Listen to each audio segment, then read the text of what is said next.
नमस्कार मित्रांनो, सुख म्हणजे नक्की काय असतं, सिरीमध्ये काय घडले आपण ते बघणार आहोत. शालिनीने आश्रयचा खून केलेला असतो. हा सर्व सीन बेबीने अर्थात त्या व्हिडिओने रेकॉर्ड केलेला असतो. त्यांनी माखलेले हात ती सोमाद्वारे पाण्याने धुवून टाकते. विचारतो की तुम्ही आश्रयाला तर मारणार नव्हते. त्याच वेळेस शालिनी बोलते की तो फितूर होता, त्याला मारणं गरजेचं होतं. काही नाही, आता रक्ताची पाठ वाहणार आहे. त्याच वेळेस आश्रयच्या मोबाईलवर नित्याचा कॉल येतो. शालिनी तो कॉल उचलते. शिर्के पाटील बोलते, गौरी जयदीप शिर्के. खूप धक्का बसतो. त्यानंतर शालिनी बोलते, काय धक्का बसला ना, पाहुणीला फितवलंस, आश्रयाला फितवलंस. तू जर या ठिकाणी जर नाही आली तर आश्रयाची डेड बॉडी घेऊन जाशील, असं शालिनी तिला धमकवते. त्या ठिकाणी जायला निघते. इकडे संत्या आणि लवली दावं सोडतात आणि अधिराजला उठवतात. मला वाटतं असं अधिराज बोलतो आणि काहीतरी वाईट घडणार आहे असं तो अंदाज व्यक्त करतो. टिटवी ओरडण्याचा आवाज येतो. टिटवी दिवसा कधीच ओरडत नसते. त्यावेळेस दुःखाचं किंवा संकटाचं सावट आहे असं कळतं. त्या शोधत शोधत आश्रयपाशी पोहोचते. शालिनी पुन्हा नित्याला कॉल करते. आश्रयचा जीव चालला आहे, लवकर ये. ते ज्यावेळेस आश्रयपाशी जाते त्याच त्याच्या पोटामध्ये तलवार खुपसलेली तिला दिसते. काही होणार नाही असं म्हणून ती तलवार खुपसलेली बाहेर काढते. हे सर्व शालिनी बघत असते. किती मूर्ख आहे ही नित्या, गौरीसारखीच भोळी आहे. स्वतःच्या फिंगरप्रिंट्स तिने मर्डर वेपनवर टाकले आहेत. एक बाई तिथे येऊन खून खून अशी ओरडते. नित्या खूप घाबरते. त्या बायकांना म्हणते की मी यांना वाचवायला आले ते, मी खून नाही केला. पण कोणीच ऐकेना. पोलीस आणि हवालदार देखील तिथे येतात.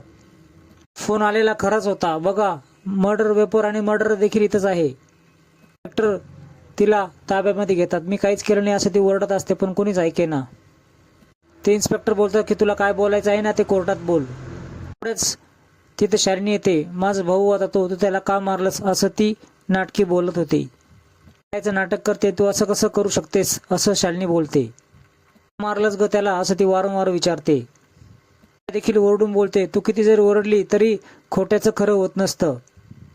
आकाशात उडव नाही तर जमिनीखाली गाड, ते वर येणारच. निर्लज्ज, सत्य समोर आलाय असं तरी देखील बोलते आहेस तू, असं ती शालिनी नित्याला बोलते. आणि घेऊन जा असं पोलिसांना बोलते. आणि हळूच नित्याच्या कानाजवळ येते आणि हळू आवाजात बोलते की मागच्या जन्मीचं आठव, युद्ध मीच सुरू केलं होतं आणि मीच संपवलं होतं. आता या जन्मात देखील मीच सर्वांचा नाश करणार आहे.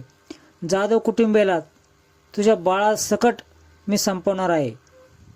तुझ्या त्या जयदीपला. पुन्हा रडायचं नाटक करते आणि पोलिसांना म्हणते घेऊन जा हिला. त्याच्याच नित्या मोठ्या आवाजात त्याच्या संग बोलते की मागच्या जन्मी जो अग्नी पेटवला तो मी ह्या जन्मी विझवणार आहे. पाला पाचोळ्यासारखे तुझे हाल करेल. नाटक करून सर्व घेऊन जातात. सोमा घाबरतो आणि नित्याला जेलमध्ये टाकल्यावर आता अधिराज आपल्याला सोडणार नाही. मी काय करायच्या आधीच माझ्या हातामध्ये त्रिशूळ आलं असेल असं शालिनी बोलते. त्रिशूळ कुठे आहे असं सोमा विचारतो. ठेवला आहे एका गुपित ठिकाणी असं ती बोलते. आता बाहेर काढावं लागेल. डोक्याला मार लागल्यानंतर घरी येतो. तात्या खूप घाबरतात. काय झालं असं विचारतात. तुझा फोन का लागत नाही असं काळजी व्यक्त करतात. पहिला अटक झाली आहे असं म्हटल्यानंतर अधिराज घाबरतो आणि का बरं अटक झाली, काय केलं त्यांनी, त्याच्यावेळेस आश्रयचा खून केला असं तात्या सांगतात. हे शक्यच नाही असं अधिराज बोलतो. की हे शालिनीचंच काम आहे. नित्याला अडकवण्याचं खूप मोठा सापळा आहे. मी कुणालाही बाहेर जायचं नाही असं सांगितलं असताना ती बाहेर कशी गेली.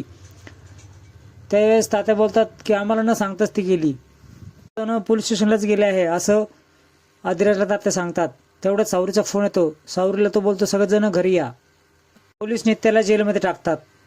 त्या घराची दिसतेच, शिकले सवरलेले दिसतेस, मग असा गुन्हा का केला तू, त्यांनी तुझ्या जबरदस्ती केली म्हणून तू त्याला मारलास ना. कळलं, हे नक्की मी शोधून काढलं असं ती इन्स्पेक्टर बाई बोलते. त्यानंतर नित्या बोलते, मी सांगितलं तर तुम्हाला त्याच्यावर विश्वास बसणार नाही, मग सांगून काय उपयोग. तिथून सुटायचं असेल तर तुला बोलावंच लागेल असं ती नित्याला बोलते. ते हे आहे की मी खून केलेला नाही असं नित्या बोलते. मग आडवाटेला का गेले असं ती इन्स्पेक्टर बोलते.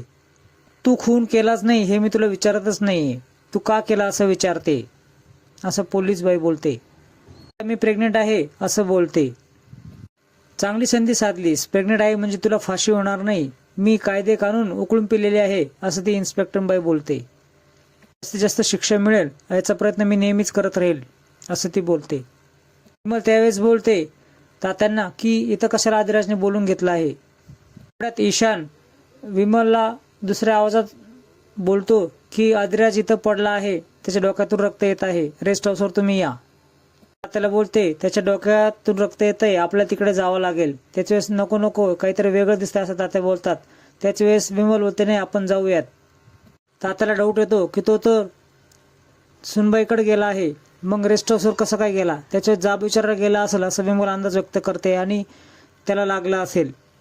शालिनीने देखील आदिराजसाठी ट्रॅप लावलेला असतो. सोमा त्या व्यक्तीला फोन करून सांगतो की सगळं काम व्यवस्थित झालं आहे ना. त्याच वेळेस हो असं बोलतो. त्यानंतर न दिसणारी तार ही रोडवर आथरलेली असते.